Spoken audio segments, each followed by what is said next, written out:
New জার্সির Middlesex কাউন্টির একটি সাবস্টেশনে অগ্নিকাণ্ডে কয়েক হাজার বাড়ি ও ব্যবসায়িক প্রতিষ্ঠান বিদ্যুৎ বিচ্ছিন্ন হয়ে পড়েছে।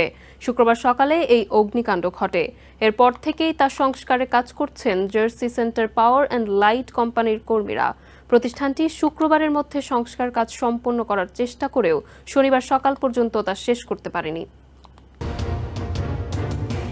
বিদ্যুৎ ছাড়া যেখানে আমাদের 1 সেকেন্ড থাকা কষ্টকর, সেখানে শুক্রবার সকাল 11টা থেকে বিদ্যুৎহীন জীবন কাটাচ্ছেন নিউ জার্সির সেয়াভিল বোরোর প্রায় 4000 গ্রাহক। সেখানকার একটি সাবস্টেশনে আগুন লাগার কারণে এমন পরিস্থিতি তৈরি হয়। তবে Jersey Central power and light company JCPL কর্তৃপক্ষ বলছে এরই মধ্যে 1800 গ্রাহকের বিদ্যুৎ সংযোগ পুনঃস্থাপন করা হয়েছে।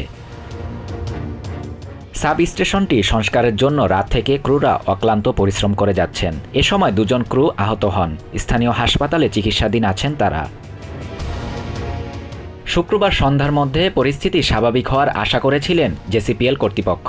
তবে কাজের অগ্রগতি দেখে তারা অনুমান করছেন গ্রাহকদের শনিবারও বিদ্যুৎ ছাড়া থাকতে হতে পারে। সাব স্টেশনটি সংস্কার করার পর সেটি পরীক্ষা করতে অনেক সময়ের প্রয়োজন। তাছাড়া নতুন করে কেউ যেন ঝুঁকির মধ্যে না পড়ে সে বিষয়েও খেয়াল রাখছেন বলে জানান জেসিপিএল এর মুখপাত্র ক্রিস হনিক।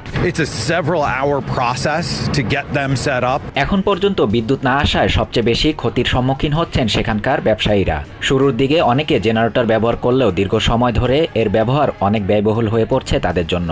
ফ্রিজগুলোতে রাখা বিভিন্ন খাবার এরই মধ্যে নষ্ট হতে শুরু করেছে। খাবারের অর্ডার পেলেও তা ফিরিয়ে দিতে হচ্ছে বলে জানান এই বেকারির মালিক।